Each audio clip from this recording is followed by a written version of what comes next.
the former Vice President, Al Gore. Good to see you. How are you? Good to see you again. You too. How are things? Things are good, thank you. Things are good with you? Yeah, we're having fun. You're a star. No. I'm no vice president. Neither am I. That you walked in, and I saw you walk in the building and went, my God, that looks like the guy from 30 Rock. That looks like the guy from 30 Rock. How are you? Congratulations on your new book. Thank you very much. This is nice. Our plan to solve the climate crisis. Right. Well, because a lot of people, it's sexy to talk about what the problem is. Finding a plan seems to be a lot harder. Yeah. When you started to get into this process, did you have a full understanding of what it is you need to figure out, or was it a journey? Yeah, I knew in broad outline what I thought the solutions were, but as always, when you dig deeply into topics and go down below the first few layers, you find a lot of new stuff. And it was very exciting because I came away from the process with the very strong conviction that we have enough tools to solve 3 or 4 climate crises, and we've only got to solve one. Is it generational? There's a whole group of kids who are growing up in a world with a black president, right? And you know that in 10 years it will be different, and that a lot of the people in the House and in the Senate, they're of a certain vintage, and where this is not part of the conversation. I resemble that remark. You might resemble it. But in recycling, there's generations that understand what recycling is. And when you walk into a public place and there isn't a recycling bin, you hold your can and don't know what to do with it, right? So I wonder if this, not to be crass about it, but a whole group needs to be gone before any real change is going to actually happen. Well, I think that if we had the luxury of time, we could wait for that generational transfer of power to take place. But we don't have the luxury of time. Is it because people don't perceive it as an actual threat? Human nature is to just kind of go, yeah, whatever, I don't see it. People were, I mean, the Patriot Act was passed under the fear of the prospect of terrorism, and even though a single significant event happened, there's more fear changed laws, but people don't do that now. Yeah, human nature is what we have inherited from our ancestors, and because they survive specific kinds of threats, we're hardwired to respond to the same threats they survived. If a rattlesnake slithered across this floor, I guarantee you several rows would clear out almost automatically. This audience is badass, man.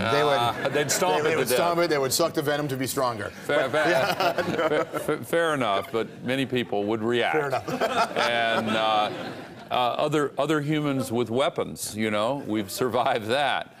Claws, spiders, fires. We respond automatically to those things.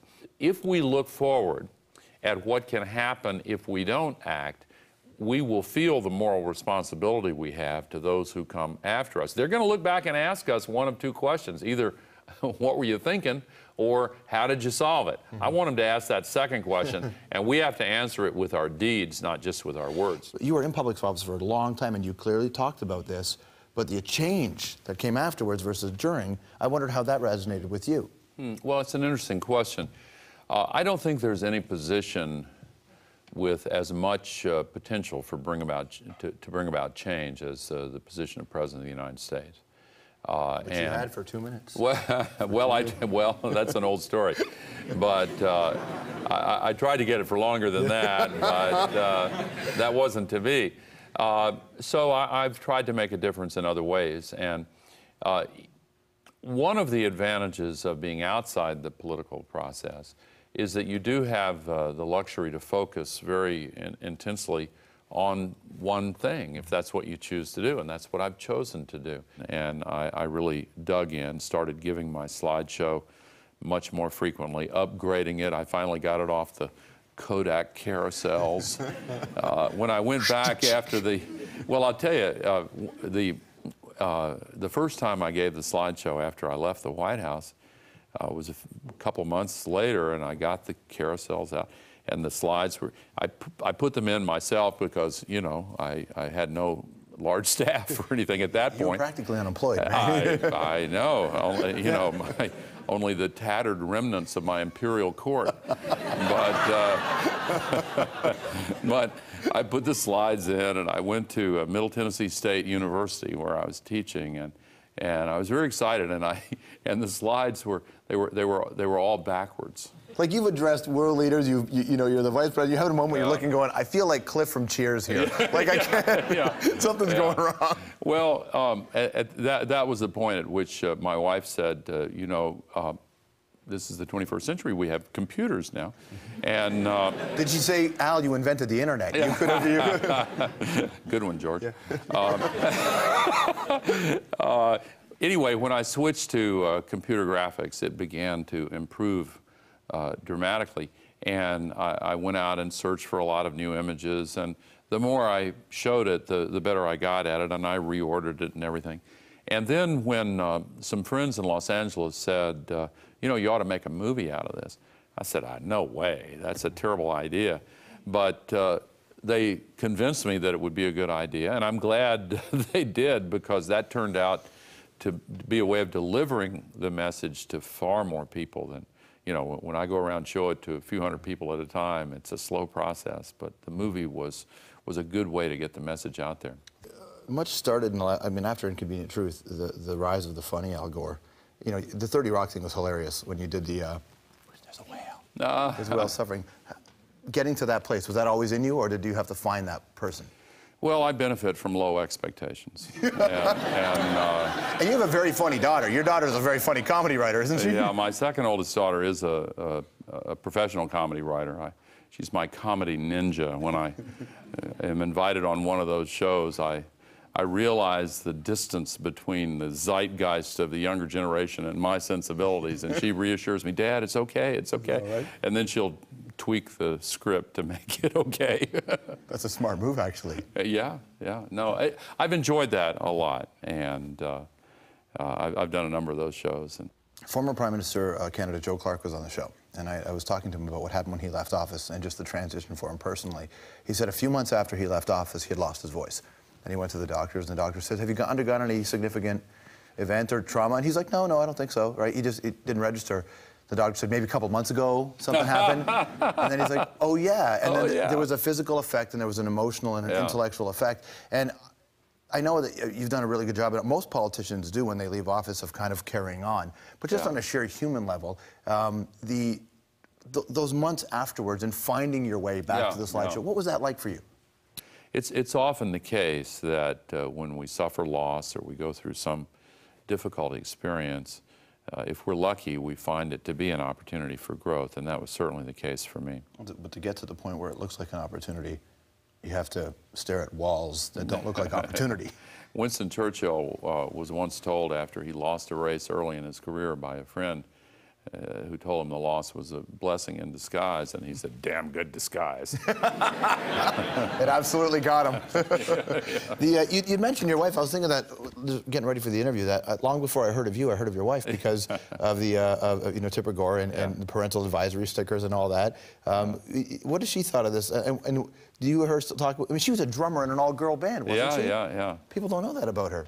Yeah, that's right. And I often have the experience now of people who come up who tell me that they were opposed to what she was doing. Of course, it was widely misunderstood what she was doing. She didn't call for censorship of any kind, but just for the record companies to themselves take responsibility for telling parents if in their judgment there was material that might not be appropriate for young children.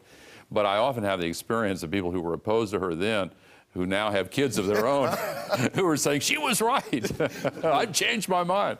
Okay, I'm going to throw out a bunch of thoughts to Vice President Al Gore and see how quickly he can respond. More with the VP after this.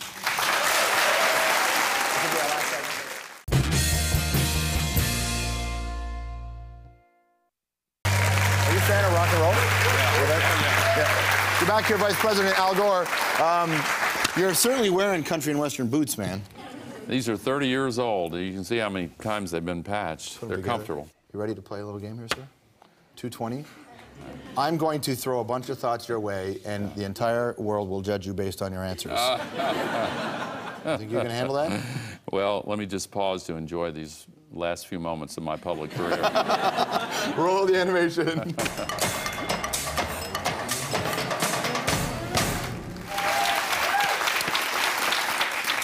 All right, what's more frightening, global climate change, the crisis, or Dick Cheney? In a room. In a room? In a room. Oh, global climate change. Nice. True or false, when you take the White House as a president or vice president, they pull you aside and tell you things like, we never really landed on the moon? Well, no, they take up so much time on Area 51 that they didn't even get to. People are watching this right now, Yeah, and they are freaking out. I should say, I'm joking. We talked about Tipper Gore being in an all-female garage band called the Wildcats. She was the drummer. Was she any good? Did you see any gigs? Yeah, she's great. She still plays the drums, yeah. What? Yeah.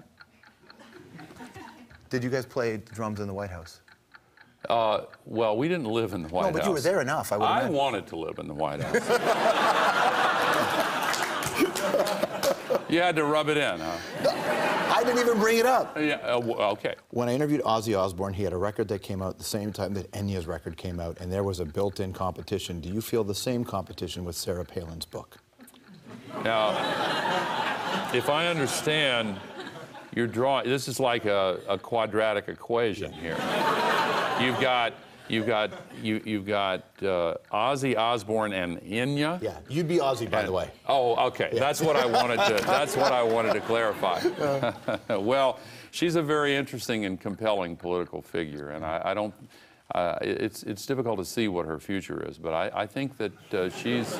No, I don't mean that in a disparaging way. What I meant was I don't know if she'll be a candidate for president again, but she has quite a following in the United States among the conservative Republican side of the spectrum.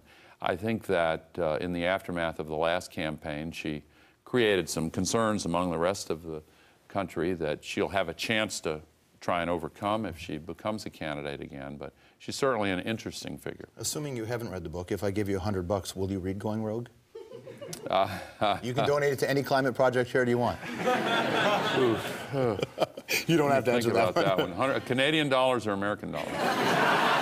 Well, currently it's not that bad. It's pretty much the same. Yeah. Oh. Okay. Would you beat Lou Dobb running for president? Well, I'm not a candidate for president.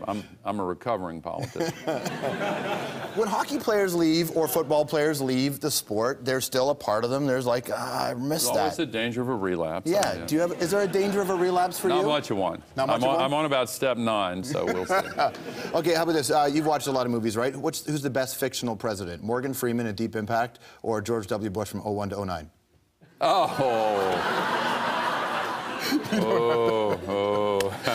All right. The book is called Our Choice, The Plan to Solve the Climate Crisis, Vice President Al Gore. Thank you very much. Appreciate it. All right, we'll be right back to count you down to 2010.